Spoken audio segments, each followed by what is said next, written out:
Hey, it's Jason ODB from Our Lifestyle Podcast. This is issue 68 of Mini Truckin Magazine. I've been a little under the weather, but I'm trying to get some content out. This is August 97, Cope Kessler's famous blue Blaupaunt GMC Safari Astrovan. And, dude, I can't wait to jump into this one. Now, I will tell you, oftentimes I will say, hey, you can check out the podcast, right? If you go and you search, like through Google search, for instance, and I just did this and I typed in Cope Kessler, Our Lifestyle Podcast, okay? It took me right to a link and I clicked it. You can see here how ironic, this was literally 3 years ago, almost, right? Today's the 20th.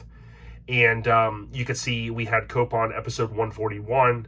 We called it Cope Aesthetic, which ties into the feature to a certain extent.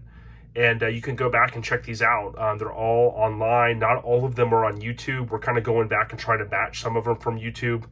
But just know that I'll try to put a link in the description for these flip-throughs. That way, it'll give you a quick access to go back and listen if you want to check out Cope's audio. All right. So again, you can tell I'm a little under the weather, kind of a rough week for the fam, laying low, but wanted to get through this one. I actually flipped through it a couple days ago, but I had pretty much had no voice and I just said I couldn't do it. So here I am. All right. So again, with this issue, a couple of cool things about it is you got Cope's van on the cover. He talks about in the podcast the fate of the van. You see it's the second annual Sport Van Special.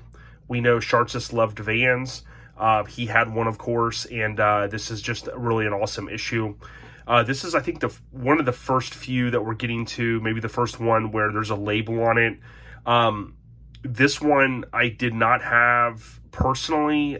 I think I had it back in the day, but for some reason it's one of a few that got lost or misplaced over the course of time. That can happen. So not an easy issue to find, but certainly a good one. You got the Macrom, I believe I'm saying that right, ad there that we've talked a little bit about. You got about 10 features in this, although they kind of broke it out to features and then sport van section. Some of the features are not, full, 3-4 page features, but I mean, really, if you break it down, there's about 10 features, I think, based upon my notes. You have here on the cover, on the second stop of Cope Kessler's World Tour in Daytona Beach, Florida, Shartsis captures the channeled, smooth, and just plain badass GMC Safari on the beach during spring break. So literally, Spring Break Nats 97, which would have been 25 years ago, it was shot, so March 97 in Florida on the famous Daytona Beach. You can see some of the other vans here, including this super famous van, which I'm sure we'll talk about. So Editorial Charts has a few of the insert photos here, including Jendro's Isuzu Hombre. Looks a lot different to me when it's all white, but that was back when it had what they kind of refer to as a paper tag on it, meaning that it was brand new with a temp tag. I do look forward to linking up with Brian Jendro in the future, and we'll try to make that happen. Shout out to the OG. So Shamrock Slam 97. Got a little bit of color show coverage here. And when I was looking at this, I looked at this photo and I was going to message my buddy. I swear that looked like my friend Matt Torgerson. And I figured he was going to say, no, that wasn't me, although he did live in the Pacific Northwest. But for some reason, that jumped out at the page at me. And that's ironic because this week, if you listen to episode 302, I started to get pretty ill or get ill midweek. And I ended up doing an episode I've been wanting to that ties into August 97, I guess late July / August 97, which was when I picked up my S10. So Matt Torgerson's name comes up there because he did a lot of work on my truck, especially early on. Here you have the Sir Michael's shop tour, and I thought this was ironic. I had looked at this recently, I think I was, even before midweek, I think I had flipped through this issue, and I was talking to one of my old buddies, Marlon Dunker, and we were talking about Sir Michael's, for some reason, came up. I think we were talking about his old truck, or he said, hey, this is, my truck had a Sir Michael's roll pan or something to that effect. And I was like, yeah, I just saw that in the magazine in terms of that name. Ruben worked there, and ironically enough, here's Ruben Arteaga's truck again in another tech article. I think I've kind of pointed out a couple of recent tech articles, and when Ruben stops by actually for episode 302, I bring that up, and of course Ruben, remembers working, during that time at the chop shop doing those tech articles. So here's where you can really break it down. You got Cali style on top, which this one is really a classic van. Maybe not the graphic that everyone would want, but for California, USA, certainly a good rolling billboard. A lot of detail into it, stuff obviously there under the hood. And, a lot of cool stuff. But basically, here, you pretty much have the split on the top and this, from the top and bottom, and you have Cali style and then blue silver. I think over the course of time, from a mini trucking perspective, I'm not sure that the vans get enough credit. Although maybe some consider mid-size, certainly they always, as we've seen so far with the magazine, they've always fit in perfectly for big stereo, if they're low, like the cover van. Chuck Dog, shout out to Chuck Dog from down south. He's got a badass van. There's some still around there. I know Craig Raleigh has a badass one. Always love seeing it. So being that it's a van special, there's going to be van tech. And here is a Notch It tech article. So back when you kind of just needed a baby notch, and there's a Stage 1 Customs C notch, if you will. For those that don't know, maybe the new school guys, the C comes from, not the Crips, but the C of the frame. So we're not throwing up, West Side Crip or anything over here. I think Hank does at Hammered Weekend Wear, but that's a whole nother story. So extreme lows, really classic Toyota pickup here. When I talk about the V-shaped stereo setups in trucks, that's what I'm talking about there oftentimes. That's what I saw early in my time. And, a lot of those trucks, including Chris Lopez's Mighty Max, oftentimes those were, with a walkthrough where the V was here, and you would see it, obviously, when you turned around inside the truck. But pretty cool stuff. It kind of added a whole nother dimension to the ride, instead of it just being a regular cab, or in that case, a cab plus. Extra cab. I'm trying to remember all those names. Many of us, I think, call them just extended cabs, which, can be kind of a travesty, especially for the Mazdas, as they're known as cab pluses, of course. So Matt Torgerson, he always had, I think it was maybe this image, or maybe it was from Truckin if they ran it too, but it was this van was taped up to his toolbox. And this is the Crazy Customs van, and I always thought that was cool because Matt had one of the sickest vans built. He had shortened all the suspension. His was, I think, an 85, like many of these were. And, this was kind of, I think, oftentimes what he looked at as, his focus. He had an amazing one-off front end on his, and the van came a very far way. He ended up trading it, part of a trade, I think, in a sale that went to a guy that we called Mike Jones up in Alabama. Mike painted it green, which I think was Matt's vision. And then, we got the Cruise in it, standing out. This isn't the same van. I'm just giving you an example. But, this was inspiration for Matt. And I remember cruising in that thing, standing out of the ragtop at Showfest. It was pretty cool. But I digress. Now, someone could chime in. I know my stuff with trucks for the most part, but this is the one I believe that Craig Elder ended up with, correct? Because we know by the feature, this was Tom's. It's McMerdo is his last name, of course, R.A. But you can see, of course, R.A. there, and the crazy paint on it. But I do believe, for some reason, it's etched in my mind that this is the one that Craig Elder ended up with. Got the rest of the feature over here.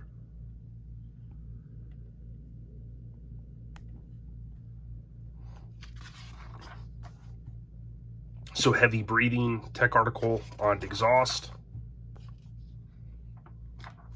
So vertically challenged was the name of it. Now, ironically enough, in the this feature, as several features would, they would run in multiple magazines, right, to capitalize on the photo shoot, especially a killer vehicle like this.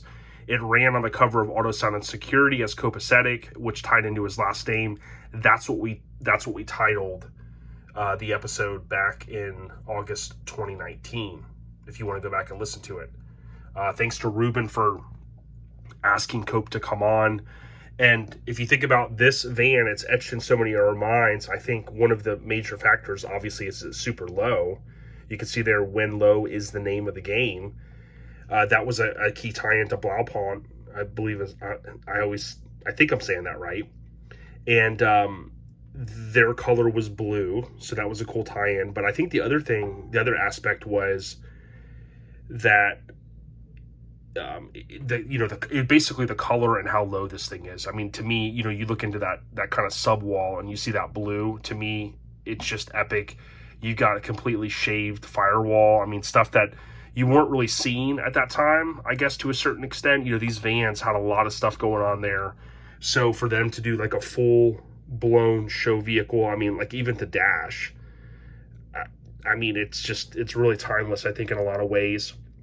The other thing that was super cool, the Antero wheels, obviously. I think many of us dug those, the 17s. You had some kind of newer technology that I'm sure had been around a little bit, but you got the early steering wheel controls, right? So for those that don't remember, new cars have steering wheel controls because of the National Highway Transportation, whatever, NTSB, of them trying to reduce, crashes and things like that. But really in the beginning, it was about, Bluetooth and just different infrared stuff, right? This obviously was before Bluetooth, but you know what I mean. There you got the 17s, the Anteras. And here it talks about just a few, which include a hopped up 83, some of his previous stuff. It was back in late 93 that Cope took delivery of this used and abused 86 Astro. I know a lot of times, I think I recall posting this of people saying it's not an Astro, it's a Safari. Look, I know the front ends. I love this front end. But at the end of the day, listen to the audio and Cope will tell you really what it is. He'll tell you the fate of it as well. Oftentimes people wanted to know whatever happened to it, and that's one of the reasons why I wanted to do the podcast years ago is, we can talk about these famous trucks, SUVs, vans, and what happened to them. But something that you can't really even see here, and I wish that you could, but I think one of the cool things, you can barely see it, maybe one of these photos. I'm trying to look. No. So the back glass, and I don't know why they didn't run a photo of it, but the back hatch where this is open, you had something very unique. And actually, yeah, this is what I was thinking. I was looking up here. You could see where the body mod, where basically everything is welded shut, and this has this big dip, and it kind of comes across. Very unique. It's something that just really stood out, and you look at this van, and you could imagine being at a stereo show, or any show for that matter, seeing this thing, you're going to obviously gravitate right to it, but that's one of those sick mods on it. When it was closed with the black glass and everything, looked pretty awesome. Cope, if I recall correctly, he kind of talks about some of the trading, kind of horse trading, if you will, that went between, like, I think him and Jendro, and even what Bill at Extensive had ended up with. Bill's famous van, the orange one, I never saw it at Nopi. Some of the guys I used to roll with, they, of course, saw it there in 97, 98. There's that famous photo of Bill driving it. There's some secrets with that one, of course. One of the cool things is the back windows they're not windows, or it's paint, which is kind of a cool thing. I had a a magazine, I don't know if it was Auto Sound and Security in the late 90s, that they ran a feature of it. And I had it at my desk at work and someone had snatched it and I never saw it again. But that was cool because I'm trying to think back if Bill's van, I don't know that it was featured in Mini Truckin'. Maybe just, some of the either Truckin' or Auto Sound and Security. But I digress. Getting off topic there. So Battle on the Beach, this were the times, I think if you talk to people in Florida that really attended a lot of these, these were great times for a lot of people over there. I don't know if it was called the Daytona Convention Center. I actually have only went to a handful of these events, and I always had a good time. I saw, the some Kenwood stuff, their Cadillac they built years ago, a crazy F100. Okay, here's the better photo. Maybe this is what I was thinking of when I flipped through the other day. You can see just that mod, right? How that goes down, that sweep line, and sick, and you just see all of that stereo work back there with all of the amps. You can imagine all the wiring. But this was an epic time in Florida, I think, and you'd see people cruising the strip. Oh, I remember going out one year. Chad Lucas and I became pretty good friends, being in Severed, and Chad was working the event because he worked at a company at the time that many of you guys can recall, I'm sure, when TVs in the headrest became super popular. Well, he worked at a company, there's the convention center. He worked at a company where I forget the name of it, they sold the TV for headrest and all kinds of different things, and we went out there and he couldn't believe that it's like the way the strip was, like, you couldn't even move. And that's the way it just got to the point where it wasn't even cruising, and I know that happens at a lot of shows. There's a couple that come to mind, but, as far as the streets, because there's so many people out there, Daytona is already a popular place back in that time.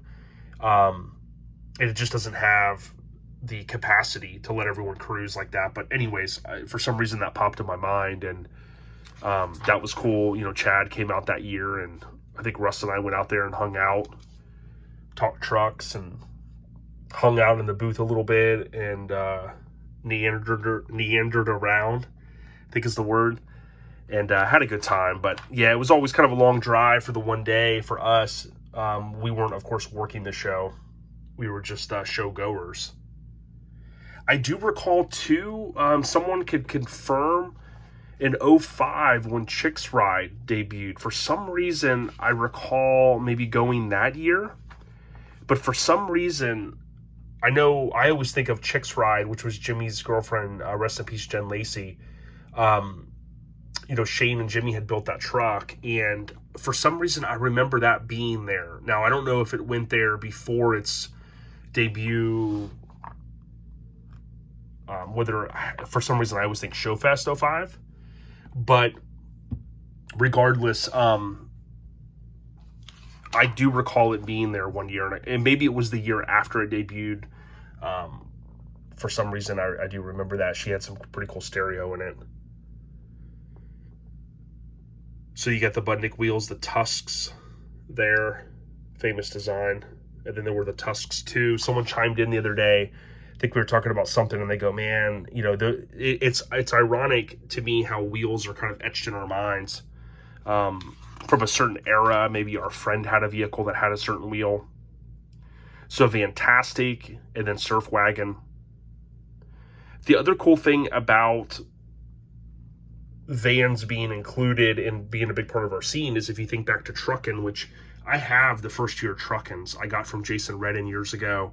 And I thought about going through those. Of course, I want to focus on getting through these, but I've kind of almost derailed a couple times just to go, hey, let me start going over some other stuff, but that might derail me too much. But if you think about Truckin', where it started, even though it was, Truckin' and trucks were popular, to a certain extent, vans were really what started it all. That's just the way it is. Vanning was the term instead of trucking. And there's a lot of information out there about that. It's cool that vans are kind of making a comeback. I think the nostalgia of them I'm sure they're getting harder to find. There was one for sale right across the street from my parents a few years back, and I kicked myself for not buying it because it was such a good deal. I think it had a little bit of a roof leak since they had a tarp on it, but my parents had a van, like a 77, 78 Dodge van, and I thought to myself, you know, it'd be cool to have one day. I know Square Body Syndicate, they've got the super cool one. Here's the Underground, which was a club that threw a show. And something that I thought was pretty cool was, you can see right there that famous Toyota. You guys know that truck, I'm sure. And you see another one right here. Really love this truck. Don't know that it's still around. I assume yes, Joe Musso's. And that thing was so iconic. And if you think about some of the show coverage, like, you know, he had it in show coverage where I think the whole frame was done, no cab on it, and then a primered bed, I think. But that kind of gave me inspiration. Like when my truck was nearing getting completion, you know, some of my friends were like, well, don't bring it out, wait till it's totally done. And I said, man, you know, I've got all this work in the wiring, and I remember taking it to shows when the dash was pretty much installed, but you could see the wiring, the bed was off, so you could see all that detail work that ultimately, let's be honest, is just going to get covered up. If you're new to the channel, please consider subscribing. And if you get an opportunity, search however you find podcasts. Search Our Lifestyle Podcast or short OLP. Subscribe via your favorite podcast app. We're also batching to YouTube now, so it makes it a little easier for some that maybe aren't as tech savvy. But just know that we've been doing shows for over 7 years, right? We're going into our 8th year now. So appreciate everyone's support. Shout out to Kessler. Shartsis, an amazing shoot. Didn't really talk a lot about that, but it was a good one. And again, it landed in Auto Sound and Security on the cover. Kind of a rare one to find. And then it also, chime in if you think it ran anywhere else. Did it run in Truckin or any other publication that maybe you didn't mention? All right, y'all. I'm going to rest the rest of the weekend. Stay on the rise. And have a safe one. Biatchia. Peace.